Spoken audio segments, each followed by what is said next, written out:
All right, welcome to the Urban Pitch Podcast, the beautiful game of life. Today we have comic. I'm just gonna call you a legend. You know, all around legend, Ian Edwards in the house today. Hey, what's up, y'all? How y'all doing, man? Thank you Good so to be much. here, John. Yeah, thank you so much for coming through. We appreciate it. Oh, my pleasure, man. I pulled up in the yard and I was like, "Am I in heaven right now?" I had no idea this whole situation was here. Right. And it's mind blowing in a good way. Right. Yeah. So for the fans out there who may not, we're not only, this cool wall right here, the backdrop, right? But we're inside a warehouse where we have, kids and coming through, playing games, adults. Yeah, we have a whole thing beyond the walls here, right? Best use of an old warehouse. Ever, right? Ever.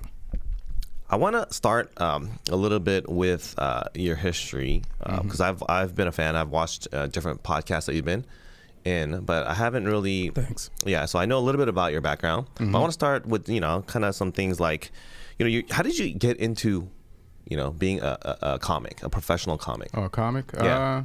I think a part of it was, like, I just moved to New York from Jamaica. So just trying to figure out a way how to connect with people and make friends. I was working at a Burger King. There was a guy there. His name was Greg Ellis, and he's hilarious. And whenever I worked with him, the shifts would go really fast because we're just rolling and ruining food the entire time. And then I'm like, I should tap into my funny side more. So I just worked on being funny and noticing things and just being loose just to make friends and just make life easier for myself in a new place. And then from there, I would start taking orders on the drive-thru at Burger King. And one time, this customer came by.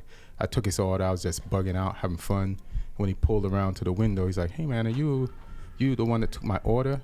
And I was like, "Yeah." And he's like, "Man, you should do comedy." And then it was a stranger. I gave him his food. I don't know what he looks like. And I never saw him again. But what he said just hit me. Maybe it was the right time, right place, but it's like, this guy just told me what I should do.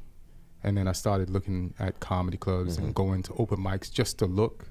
Started like talking to people and gathering material. And then maybe like a month or 2 months later, I started doing comedy. How old were you around this time? Early 20s. Early 20s, Yeah. Okay. But before that, you grew up in England, right? Yeah, I grew up in England. I was born in England. Okay. And for the people watching, I'm out of breath because they just gave me a soccer ball. And they're like, if you never saw me before, is this guy, why is he like dying? Why is he breathing so heavy? Why is he breathing so heavy? I just had a soccer ball. I was playing with it doing outside. some juggling, right? Kicking against the wall. Yeah, That's why you're breathing a little heavy, right? You're normally not so flustered, right? Yeah, Right. normally I'm a little less coherent. All right. I'm a little less incoherent. But yeah. Okay, got it. But you grew up so you were born and raised in England. Yeah. And that's how the blood, right? There's games in your blood. You have no choice. No choice, Yeah. right? You're Yeah. playing- It really is like that then, growing up there. Yeah, for me, I was like playing in the schoolyard. I was watching the games on TV, watching players come off the bus. I wanted to be a soccer player. It's the first thing I ever failed at doing. Right. Yeah. So you grew up, it was in your blood. You wanted to be a professional like all kids dream of back then. At what point were you good growing up? How good of an athlete were you? It's funny, when I was in England, we was playing, like I was a goalkeeper, right? And then I was a goalkeeper, I was playing in the schoolyard, a goalkeeper. I never came out field. And then like when I was around 9, we moved to Jamaica. And then Jamaica's that's their sport Yeah, it's too. a big sport there too, yeah. And then playing with my cousin and his friends, there's no goal. You're playing in the streets with 2 small goals. So everybody's an outfield player. And then I realized somehow, I don't know where it came from, I had some dribbling skills. So then I was just started playing outfield football from there and doing midfield shit. Yeah. And then thought maybe you had a chance Yeah, but then you started like, it was Jamaica. I played in D2, Division 2 soccer in Jamaica. Oh, you did? Yeah. Okay. For this team called Thunderbolt. Thunderbolt. Yeah, Okay. and they were like, they're in D2. And they had a D1 team but I didn't stay long enough to get into the D1 team. Got it. Like I left Jamaica when I was like 17. Yeah. So you've been around the world, and you moved to New York. You said when you're like in your 20s or teens. 17. 17. Okay. Yeah. Well, how do you culturally? How do you identify? Because you've been around so many different places. Well, I've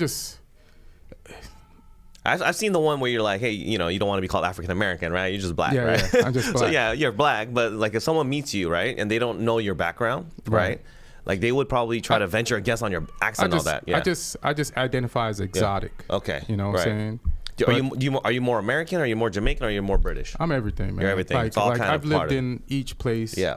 I probably lived in America by now longer than England and Jamaica. But I'm definitely Jamaican. I'm definitely English. And I'm definitely American. And if I move somewhere, I'm definitely a New Yorker. I'm definitely a Californian. And I can never just say I'm one thing when I've lived spent so much time, so many places. It's like they're all pretty much even. Got it. All right, so going a little bit back to what you were saying, how you started getting into comics or get into comedy through just kind of chance. How was it in the beginning, right? How did you go from there, right? Working drive-thru and making people laugh, and to actually making that step into professionalism? It took a while. Like the first show I ever did, I had material, but I'd been to mics, but I never had been on stage before. So the first time I went to a mic at Governor's in Levittown, and I'd been watching a show, and then they introduced me. I go on stage, and I had friends in the crowd, and that light hit me, right, and I couldn't see anything, right, and so I'm on stage, like I can't see, and I got to tell jokes, and I'm nervous. I never did it before, and I realized why the cops shine the lights on you when they pull you over. Right. It disorientates you. Right. So I was disorientated. I was telling jokes, and everything went bad except for the last joke. I pulled it together and said it correctly, and I got a laugh. And I said, I got to just get over this nervousness, and I'll be fine. Right. And it took a while to get over the nervousness, but I just needed that one thing to tell me I was doing the right thing. Like sometimes in life, I listen to like the very small things. They tell you the biggest thing. And then you just run with that until you get the other messages and the other signs to continue doing what you're doing. So then that light shining on you, it's your first set, right? You weren't expecting it, right? No. How long did your set last? Felt like forever. Right. Yeah. Right. How much material did you have? I had enough, but then again, is that material? It's like your first time on stage. Yeah. It's not. It wasn't all gold, and it's comedy. You have to have a lot of things like fun, confidence, joke structure, punchlines, stage presence, and I wasn't going to have all of that in one set. Sure. And there's probably a few more things you need to. You have to learn, who you are, and you have a combination of all those 5-6 things you have to kind of master, and it takes a bunch of sets to master those things to become like a really good, complete comic. Right. So take us through from there to now when you started to actually, in your mind, be a professional comic, and you're being able to make, a living off of it as a comic. Well, the thing about Governors is they let the newer comics come by on the weekend to see like real comics, like work, headliners. And the beauty of that was I used to go and see a lot of big headliners for free. So that was fun, And I measure life, I guess, in how much fun do you have? I've had millions and millions of dollars worth of fun in my life, but I don't have millions and millions of dollars. Gotcha. You know what I'm saying? Yep. So, but one weekend I saw this comic, and I don't even remember his name, but he was headlining, the place was packed, and he was ripping.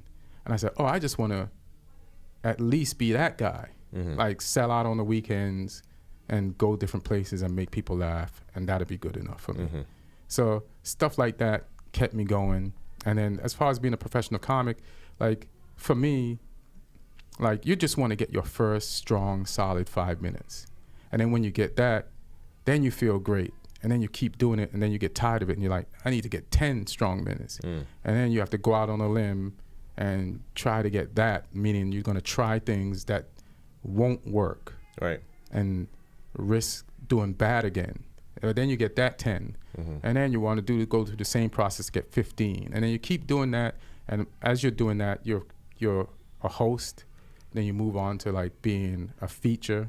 So the host is usually the guy that comes out at the beginning of a show on a weekend, does 10 minutes, brings up the feature, and then after the feature gets off, you go up and you do 5, then you introduce the headliner. Right. So that's a good gig though, right? To be a host, that's a steady gig, right? As far as what? As being able to have a platform and also get paid to you know? It's a step. You know, it's a step. You know, you're going in the right direction, and you go to feature, and then you work your way to headliner. You know what I mean? And then, so once I started hosting, was doing great, but then I had to get more material to be a feature, and then had to get more material to be a headliner. And in between that, ended up doing some guest spots on some TV shows and stuff like that. And then I did some TV show spots, and then I got a writing job in LA. And then I moved to LA because it was warm. Right. Yeah. How long ago was that when you moved to LA? Around 2000-ish. Okay, so you've been here for quite some time now. Yeah, some time. Okay, Yeah. and you still do writing as well, right? Yeah, still do writing. That's the is that your main gig, if you will? Yes or no. Like I've always mixed it up. Like stand-up has helped me get writing jobs. Yeah. And writing jobs has helped me afford taking bad, low-paying stand-up gigs. But now, I tried to balance it, but I might have like tipped the weight more towards writing without knowing. So now I just shot a comedy special that was in December, early December. So it's going to be on Comedy Central maybe by March or maybe a little bit later. And then I've already started working on material for another one. Yeah. And I think the more of those I do and the more I go on the road, the more it'll help push my stand-up and selling out on the road and helping me just be able to do that if I just want. Gotcha. You know what I mean? Gotcha. Yeah. Yeah. So if it sounds like you've been doing this for a while, yeah, right? For a minute. Yeah. And what are some of the hardest or the toughest crowds that you face? I'm sure you've gone to a lot of crazy cities and towns, right? Like doing shows like at 2 a.m. in the morning in the Bronx. Right. In a bar. Are they ready to laugh? You know what I mean? Nah. They're not even feeling it, right? Nah. Okay. They're just trying to drink and get their party on. And they even know that they're there? They might have more fun making fun watching of you fail. Right. Yeah. That's a tough crowd? Yeah, it's a tough crowd. Okay. Is New York like one of the toughest crowds? It was because comedy clubs weren't everywhere, and especially like for like black comics. Like they weren't in all the mainstream clubs, so you had to perform in places that weren't comedy clubs. Okay. And it was more of an effort to make people who kind of knew they were a comedy night that night or might not have known. Yeah. Like get them to sit down and listen to you when they came to that spot for something else. Right. I've been in a couple of those situations here in LA where like that's like a small kind of bar, right? And they do have like a little stage on the side. But it's not even like a weekly thing that they do, right? And so every once in a while they'll do it, but half the people there are regulars or they're just there for the night and they're not, you know what I mean? They're not even expecting it, right? How do you get that crowd on your side? There's ways, you know. First, you know, there's so many things I could tell you. It's like in New York, I was a yelling comic. See how I laid back and just, you know, you yelled out a fare and to get their attention, and once you got their attention, they wouldn't mess with you because they're like, oh, this dude's like, you know. But now I'm like just more confident and laid back, and I don't care if somebody thinks they can take me on verbally. I just know deep down that I can handle whatever they're gonna throw at me. Right. Just from years of experience. So I can be more myself, and also I had more energy. Like when I first started, like, you know, you're in your early 20s, you know what I mean? Sure. So now I'm just like, you just know how to deal with people in a calmer way. Right. Because I've seen your performances and I've seen, you know, a lot of clips online and you're like real mellow and laid back, right? You're not like yelling or, you're not energy. You're not. Who's got time for that? I mean, you know, that's different styles, right? Some guys are just like that, right? Yeah, some guys but are you're just like real chill and mellow, right? Yeah. Is that how you are, like personality wise? For sure. Okay. Yeah. Yeah. And so do you have any kind of, it sounds like you can handle hecklers, right? Right. And you're okay with it. So you don't have that fear of hecklers anymore?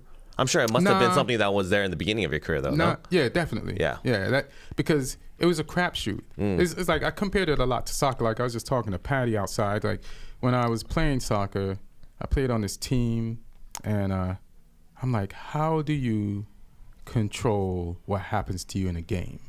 Yeah, like you have, and I used to watch basketball a lot too, and it's like, and so I went straight from playing soccer to comedy, right? So I was trying to figure out how to make my comedy better through the only other stage that I had been on. Okay. And then it hit me, is like, to be a better soccer player, sometimes, like we saw those girls downstairs doing those skill drills. Yeah. I would go in the backyard with the ball and do a lot of skill drills. And then if the ball came to me in a game, I would have control what happened with the ball, and I could get the ball to another teammate.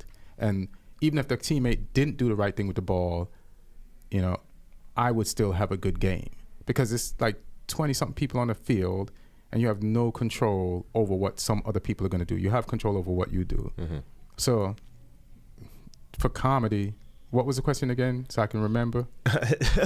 You know, fear of hecklers, and you know how you are now. First, I used to rehearse heckler lines. I had like 3 lines, but once I ran out of those, I was like, I hope this person would only want to go 3 rounds. Right. Yeah, because you got to be on the fly, right? And then now I don't even have any. I just know that I'll just handle my business. And if I don't handle my business that night, so what? Right. Like I don't.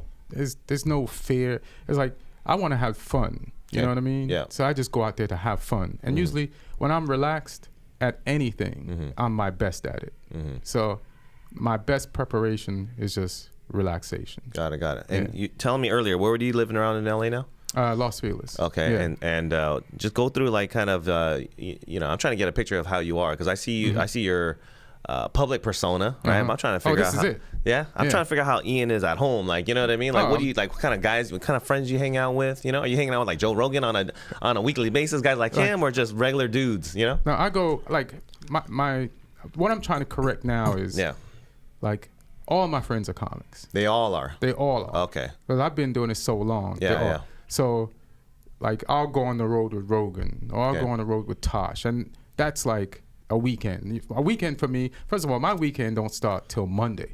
Okay. Because you're working on weekends. Because I'm working on the weekend. So my weekend don't start till Monday. Yeah. Then I'm home, and I'm just chilling, and I'm maybe writing some material so I can, like, expand my routine, so I can try it at the store, comedy store, Laugh Factory, Improv, or whatever spot I'm playing. So just being home on the weekends and going out at night, and then paying bills and doing errand stuff during the week. Right. And then on the weekends, sometimes I'm on the road, but then sometimes I'm still in town, right? Or sometimes if I'm in town, on the weekends, I'm writing on a show. Right. But I'm just watching soccer. I'm watching the Premiership. I'm watching some La Liga. I'm watching some Barca. I'm watching some Real Madrid. I'm talking. Can you curse on this thing? Yeah, you can. Talking it's just crazy.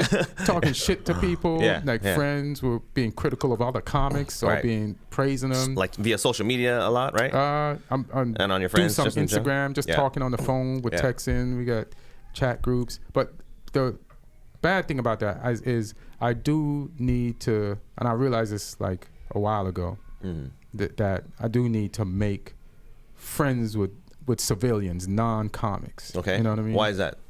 Because you're gonna be I'm too tunneled. It's too much. Yeah. It's not even too much. It's just too tunneled. Like you want to expand outside perspectives. Because I'm not saying comics don't have any feelings. Yeah. But one of my best abilities is making fun of terrible things that happen to me or other people, just to deal with it. Right. And you just want to hear how people and a lot of comics are just like they have a protection system. Sure. They have a thick skin, right? They have to, right? They have a thick skin. Yeah. So you just need to like know more how people feel. So it helps you be more empathetic, and also how to help them, or at least listen or talk to them. Gotcha. And and then also confirm your suspicions that they're soft and you should just keep being hard. You know what I'm saying? Okay. Yeah. All right. how's it like going out? You know, you guys, you know, are you still, you know, you've been here for a while, but are you still like hitting up the bars like during the week then, like on a Monday, Tuesday night with these guys and just kind of having fun? Or are you more in professional mode now at the stage of your career? Nah, we're comics, so bars. Like I used to go to a lot of clubs, right? Industry parties or just wherever there was a party. I used to go to, but now I'm so into comedy. I just go to the Comedy Store or the Laugh Factory, the Improv, and all those places have bars. Yeah, just hanging out with those guys. And there's people on those patios or in those bars, and there's other comics, and you just talk to people there. Like, I don't have to go to a local bar when my job is a local bar. Gotcha. You know what I mean? Yeah. So I'm just usually on the patio at the Comedy Store, and I don't always stay a long time either. Sure. Because that's not good. But every night is almost like a social occasion. So the only thing is, the only problem it causes is like it's hard to connect with civilians who have to go to bed at a certain time, at a human hour. Right. And then you're up 3 a.m. Right. And nobody's up. You don't have that 8 to 5 shift, right? Nah. What time you only when I'm writing on a show. Okay. And then it's like 10 to 6 or 9 to whatever. So what time are you usually getting into bed then? Man, like my regular bedtime, early bedtime for me, 3 a.m. 3 a.m. is early. Yeah. Okay. Yeah, that's me being disciplined. Right. Yeah. Okay. And these comics how are they when you guys are just hanging out, right? Are there any ones that are like particularly funny, or are you guys in general, or are they all just kind of just cracking up on each other? You guys all just cracking? It's a whole range of different comics. There's some comics we'll just bust on each other. There's some stuff we'll talk about live. We'll talk about comedy. We talk about, hey, that's a great joke. We talk about everything. Talk about the news, just everything that's going on. Yeah. Like it's just talk about everything. It's just with comics. Now, everybody's human. Some have issues. You know, some people get along. Most people do. The good thing about comics, if something happens to a comic, everybody will pull together to see if they can help that comic. Right. Yeah. What are your thoughts on the whole the stealing jokes thing that's been going around the last few years, right? That's been popping up, right? It's always been there. Okay. Yeah. Like, I've had jokes stolen from me. Okay. And even when I was a younger comic, like, just to get a laugh one night, and if I'm having a bad night, I take somebody's joke, you know? Nothing to be proud of. You just do it because you're scared. Yeah, you're just desperate and you're kind of reaching for something, right? You're reaching for something. Like, I looked at my friend one day while I was bombing. He was over there, and I saw him, and I just did his joke right in his face. Okay. And it still bombed. Okay. You know what I mean? Okay, yeah. But now, you know, not now, even back then, right. I've had a way that I wanted to be on stage. I always wanted to be seen as original. So even if I do talk about the same topic, there's a take on it that nobody's doing that's the route I go. You know what I mean? Yeah. So as far as stealing jokes, like people are stealing jokes from me, or say it's parallel thinking. We have the same idea. Same experience, right? Same experience, or just the same take. There's a fine line, right? There's gray area in how it's done too, you don't right? know who did it first and stuff like that. But to me, I look at it like this. Hey, man, I am a well of creativity. And yes, that joke hurts that person took, or maybe just has the same joke. Yeah. But if I get stuck on that, I won't be able to go in my well and access more creativity. Gotcha. Sometimes you got to leave a good bit behind and go create some other stuff. Create your own. And then you'll be like, oh, I'm glad I left that bit because look what else I came up with. Right. So like there's a friend of mine, she was writing for somebody.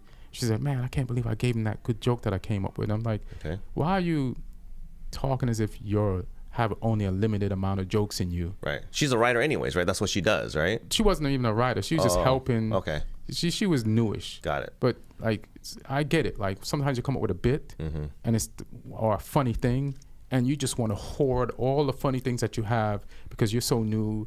It's taking you longer to come up with funny stuff because you're not fully like a mechanism. Like you have kids downstairs, but they're gonna grow like physically. Yeah. They're gonna get faster and they're gonna get more skill and they're gonna automatically like know how to play football without trying as hard as they're trying now. I gotcha. You know what I mean? Yeah. And so that's how comedy is. And then before that, you're like, if you have one move, you keep doing that one move. And then if it doesn't work, you're like, damn, my one move is, but if you try other moves, you'll see how easy those other moves will come, and you'll be more versatile.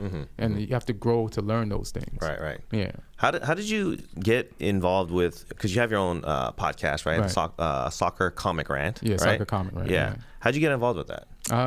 It was me, Jason Galern, Francisco Ramos, who talks so goddamn much. Jesus Christ. They just constantly talk. Well, we used to talk. We used to talk on the phone about La Liga, the Premiership, and we realized, I think it was Jason was like, this should be a podcast. Okay. And I wanted to do a podcast, but I didn't want to do one that everybody else is doing. So we just met up and started doing the podcast together.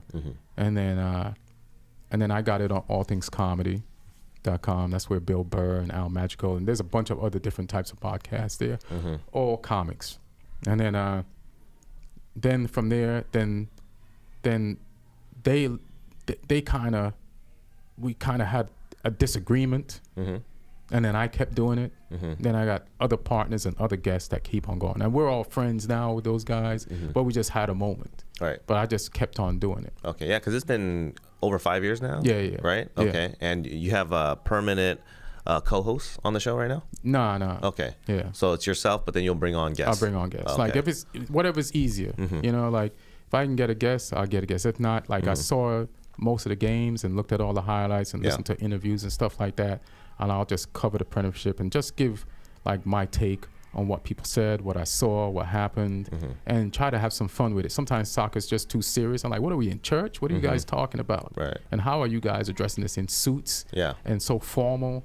Like, let's loosen this up and let's curse a little bit, but let's enjoy this like humans. Right. Yeah. So do you guys, before you do your podcast, do you guys like loosen up? Do you drink or anything to get loosened up? Nah. I don't normally drink. You don't? Okay, so you're not a big drinker. Yeah, I'm not a big drinker. I never was. Yeah, I stopped drinking when I was 7. Okay. So I don't drink. I saw that on your Instagram. That's real talk. Yeah. Is that real talk though? Yeah. You really? Yeah, you wanted me to continue? Oh, man, you go for it. You started drinking at a young age? Yeah. Really? I grew up in England. There was drinks there in the house. Man. I drank them. Okay. Yeah, but okay. Yeah. So then continuing with that, I saw you on the Joe Rogan podcast, right? And it seems like half of his guests are, they're partying, right? So that's why they can keep going with the energy. Yeah, he'll just hotbox me. Yeah, exactly. Right. Yeah. So I get high anyway. Is that what happened when you were on the podcast? Yeah, this is a 3-hour podcast. Yeah. And they're smoking, so you get high anyway. Yeah. It seems like when you were on the podcast with him, it's an intelligent conversation, right? Pretty high level, but he in general, I think Jim Rogan, right? Is he as smart as he appears off his podcast? Yeah, he's always been smart. I've known Joe since he was in his 20s, and I was like, this guy's fucking smart. He knows a lot. Yeah, he knows a lot, and he's open to learn. So it's like when you're open to learn, and then he moved to LA before I did, and then we reconnected at the store, and so and he's just grown so much. He's just always searching and trying to find and learn stuff, and he'll experiment with stuff. Right. Okay. Yeah. So then, if you could name like the smartest, because I feel comics in general, they have to be smart. You know what I mean? Not all of them. That's surprising. I would think, maybe it's just like charisma, but I think to be able to think quickly on your feet and be able to just come up with, right, and be able to react to audiences. I think there's maybe not intellectual, right, but life skills maybe. I mean, it's so like basically you're saying there's a lot of dumb comics out there. I'm saying, like for me, I'm dumb and I'm smart. Okay. That's how I feel about me, which is fine. Right. Like I can be really smart and I can be really dumb. Gotcha. And then there's some comics, they're mostly smart, and then there's some comics that they're dumb. Who are some of the smartest ones out there, and who are some of the dumbest ones out there? I don't know if I'll name any dumb ones. Okay. And dumb is a strong word. I feel you.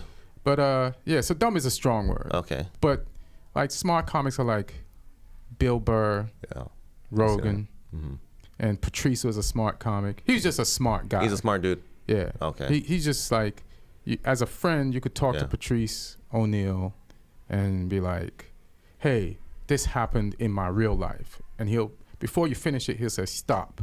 And then he'll tell you how to fix that thing. First of all, how did you know where I was going? And how did you know? And he'll tell you some crazy thing that was the answer. And you'll be like, that can't be the answer. And then you're like, man, he's always right. Let me try it. And then you try it and it works. It's like a good mentor type, it sounds like. Yeah, he's a good mentor. Okay. Yeah. Who are some of the craziest comics out there then? Crazy. Yeah. I don't know if it's even crazy, but just really outgoing people. Yeah. Like big personalities. Like just really loose. Like D'Elia's really loose. It really is. Okay. Yeah. Like the way what he's doing on Instagram is just so much fun. It's like I even asked him, how do you figure out what to do to post that much and keep people engaged and be good, quick content that fits into that medium that makes people want to, so that's like, and you have to really have a sense of looseness and just like, you kind of have to get life, Yeah. Like, Kevin and Kevin Hart's kind of smart. Yeah, not kind of smart. He is smart. He knows what he wants and he's doing it. Right.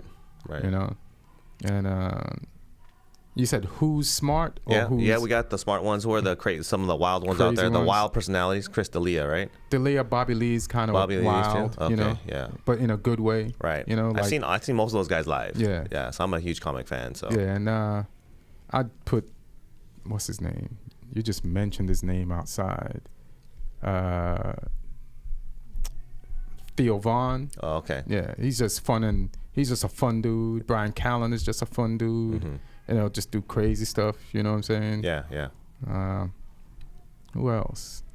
That's a decent amount of like fun, loose, crazy. Right. Combinations. It sounds like people. It sounds like the level of Eric Griffin is kind of laid back but kind of crazy too. He is as well. Yeah. It sounds like it'd be hard to crack into that. Like you have a tight circle, right, of comedians, right, and it's kind of hard to crack into that without really having it in. How were you able to like get to that level? Nah, comics are. This is how comics are. Okay. Comics are. When I started, I would say I went to the Uptown Comedy Club, and nobody would talk to you until you proved that you were funny, and then they'd be like, "Hey, what's up?" So comics like funny comics, people who make them laugh. So it doesn't matter what level you are on. If I got you, a comic makes you laugh, then you're okay with that person. Right. That's the level of respect that you need to get, right? Yeah. So it's not about fame or money or anything at that point, right? Yeah. It's just like, oh, that guy's funny. He did something I've never seen before, said something, or came at something with an angle. This guy, and all you need is one joke. All you need is one joke that makes you go, that person's all right. He's all right. And you're in. Okay. Yeah. Well, that's our version of being superficial. It's not like a pretty girl or or that person has money. It's like that person said that thing that kind of I wish I'd have thought of. So, hey, how you doing? Yeah. Starting off, then, who were your biggest influences? The ones that you looked up to? Like Eddie Murphy, Richard Pryor, Bill Cosby. Yeah. The main guys, right? The main guys. Okay, yeah. Some of the older school ones, right? Yeah, and those influences have changed. Like Richard Jeni was also one of them. Yeah, there's some other people. Okay, so Eddie Murphy, his like Raw or like Raw. Okay, but not Raw really. More. What was the other one? The first one. When he's all leather, red. All leather, red. Yeah. I forgot the title. Delirious. Delirious. Yeah. That's like because when I first saw that, like everybody was saying Eddie Murphy was funny, and I didn't become a comic after I saw Delirious. I just was just like watching Delirious, and I was like, "Yeah, is this guy funny?" I sat down with my arms folded, and then I watched it, and I ended up like on the floor. Right. So I was like, "This guy's funny. Like you can't fake funny. This guy's legitimately funny, and I will never be a comic because I never thought of ever being a comic. You know what I mean? Yeah.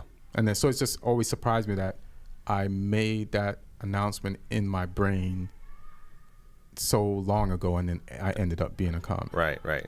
But it also, watching him do comedy made me respect it because he's just top level. And if you watch Delirious now, you're gonna be like, it's hacky, but it's hacky because everybody started doing what he did. Yeah. And then now it looks hacky. And then he said a lot of homophobic stuff in there too. Yeah, it hasn't aged as well, right? It's like 30 years old, right? Yeah. It's aged worse than the outfit that he has on in it. It's terrible. Yeah. Right. Yeah.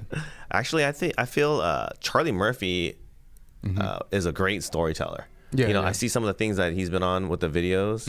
You know, rest in peace, right? He passed, Yeah, right? rest in peace, yeah. But I think he's like naturally, where he's not trying to be funny, but he is just funny. Like the ones where he was doing the skits, right? But Charlie, Yeah. that's a guy being aware, self-aware. So you say he's not trying to be funny, but he knows what's funny about him, so he doesn't have to. When you're looking from the outside and you're just watching him talk, he knows that's good enough because he's made people laugh that way his entire life. So long, he knows. So he's self-aware of it. He's self-aware of it. So he's in control of himself. So right. he's like, I'm going to do this, and this will work. And I don't have to try. Yeah. So those stories that you know, off camera, right, when they were interviewing him for like the Dave Chappelle show, and trying to get the stories where he's telling the crazy stories of the things that he was involved in. He's aware that the way he's delivering the lines and mimicking is funny. Because they asked him, because he told them they stole stories. They laughed. They're not the first people he's told those stories. Yeah. He's been telling those stories for like 20-something years. I gotcha. They always worked. He knows he's always in a crazy scenario. He knows himself. He knows what's going to get the laugh. He knows what's going to get the laugh. Okay. So there's some people, they play up the laugh and they're on and it still works. There's some people that overplay it and it doesn't. There's some people that fall back. You just have to know yourself. Everybody was born with a different style. It's just like soccer. You know, some people play laid back. Some people play super. You know, there's the Gerards and there's the Iniestas and the Xavis and then there's the Hendersons. It's just all these different people that have different styles, and you have to play at what best style suits you, so you to get the maximum out of it. I gotcha. Yeah. Switching things up a little bit, what's your whole take on social media? Are you pretty active on there, and are you a fan of it? No, I need to be more active. Okay. Like I'm active, but I need to be more active, and I'm a fan of it. I'm a fan of it because when I first started doing comedy, you know, I was black and I'm still black, right? Right.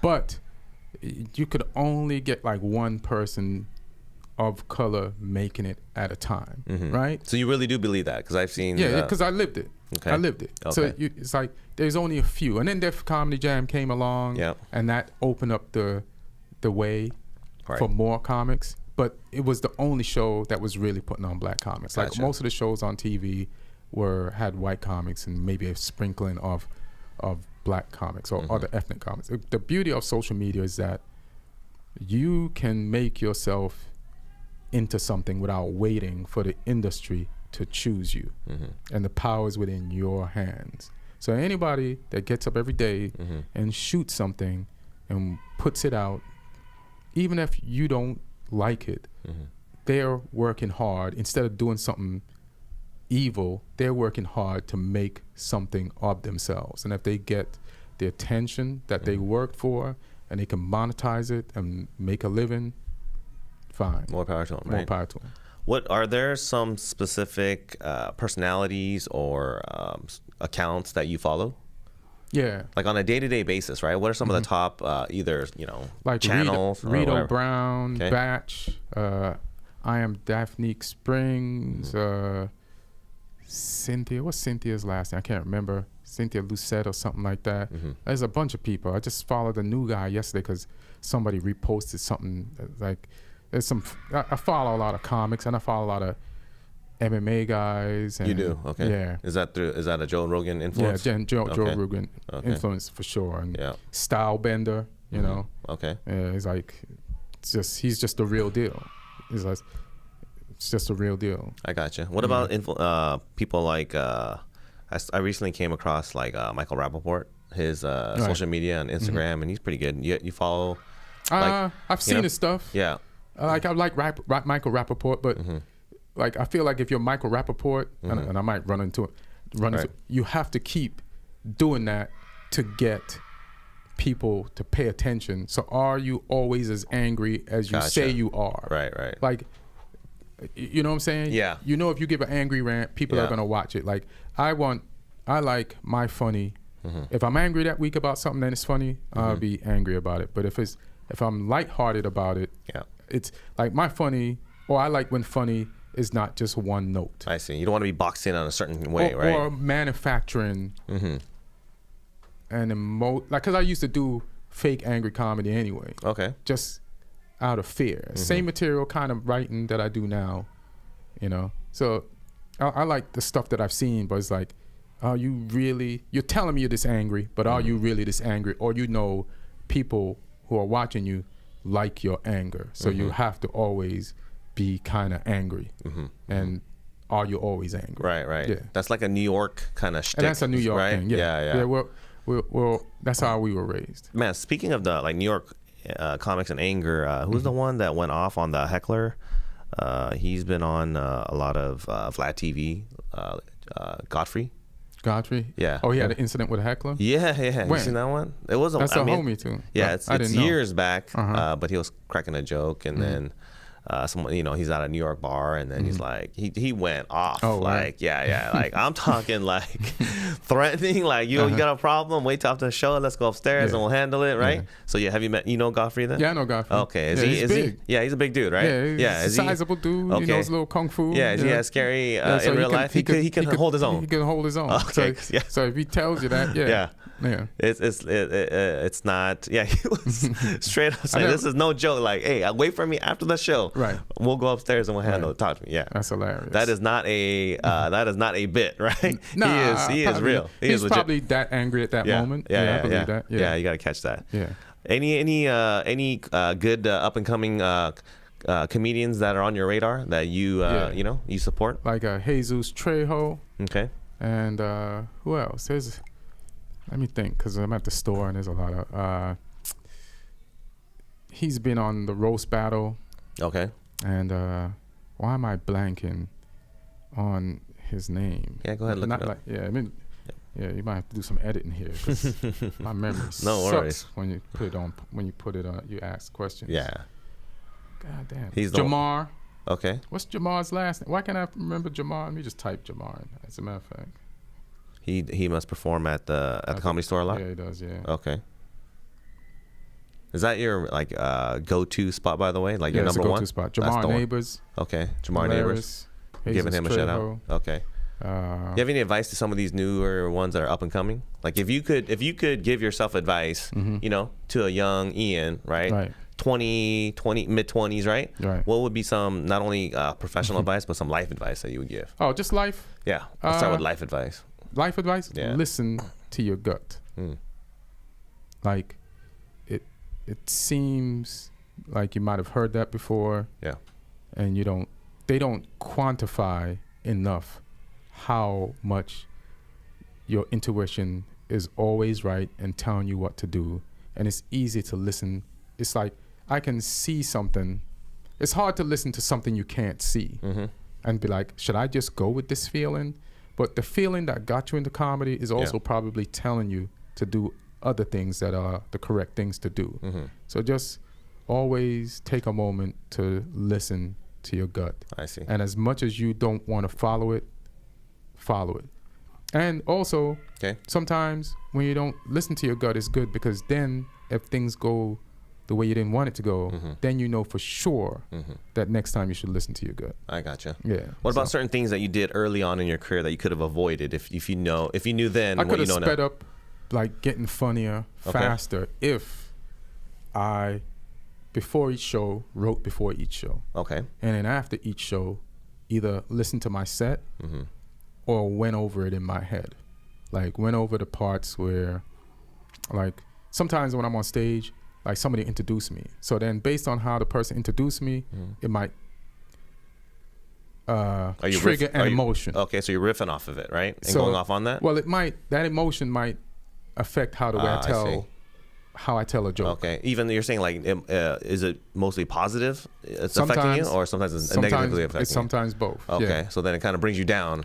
Not bring you down. It might make me angry. Gotcha. It might trigger an insecurity. Okay. And like, I would say keep stuff simple. Like I just wrote down today, I was in editing for my special, and I came up with an idea, a name for my other special that I'd like to do. One of them, and it's the war in my mind. When I'm on stage, there's a war going on in my mind. Even to this day. Even to this day. Got it. So that war, I'm creating that war, and I'm complicating these moments on stage. And if I would just like let it all go, simplify it, clear it, simplify everything. Clear. Like my life, I'm simplifying everything right now, so that just so I can just live and enjoy it, you know, to maximize the enjoyment of it, you know. I gotcha. Don't complicate things. Don't think about what somebody else has. Don't think about what somebody else is doing. Focus on your own shit and enjoy and keep it simple. I gotcha. Yeah, some real world advice there. Yeah, for sure. All right, for your fans out there that are watching and listening, what do we have some upcoming things that we can keep track of you on? So there's a show on Netflix called Friends from College.